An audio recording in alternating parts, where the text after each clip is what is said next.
네, 들으신 것처럼 정부는 특히 취약계층에 대해서 금융 지원을 강화하는 방안을 내놨습니다. 자칫 빚의 수렁에 빠질 수 있는 고위험 대출자가 장기 연체에 빠지는 위험을 사전에 막자는 겁니다. 이어서 최민기 기자가 보도합니다.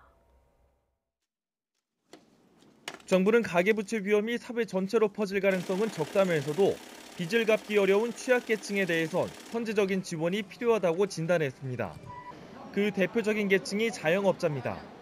자영업자의 1인당 평균 대출금은 3억 2천만 원. 그런데 소득 대비 대출금 비율은 7.5배에 달할 만큼 대출과 소득의 불균형이 심합니다.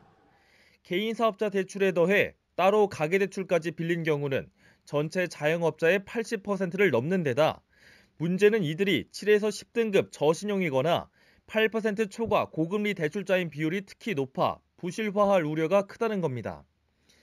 정부는 우선 신용등급에 따라 3,500억 원 규모로 맞춤형 대출 상품을 자영업자에게 신규 공급하고 소상공인 지원도 늘려나간다는 계획입니다.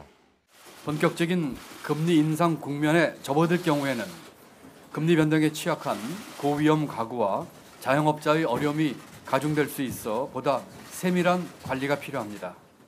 이어 소득과 자산이 부족해 부실화 우려가 큰 194조 원 규모의 취약차주에 대해서도 지원을 확대합니다. 먼저 내년 초부터 실업이나 폐업과 같은 문제로 상환이 어려워졌을 때는 최대 3년간 원금 상환을 미뤄주는 방안을 도입할 방침입니다.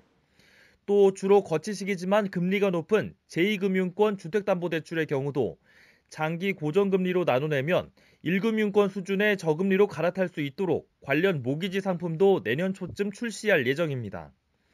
정부는 이 밖에 연체 시 물어야 하는 가산금리를 현재 6에서 9% 수준에서 3에서 5% 정도로 낮추고 몰라서 혜택을 못 받는 경우가 없도록 주말과 야간에도 금융상담을 받을 수 있는 인프라 확충에도 주력한다는 방침입니다. YTN 최민기입니다.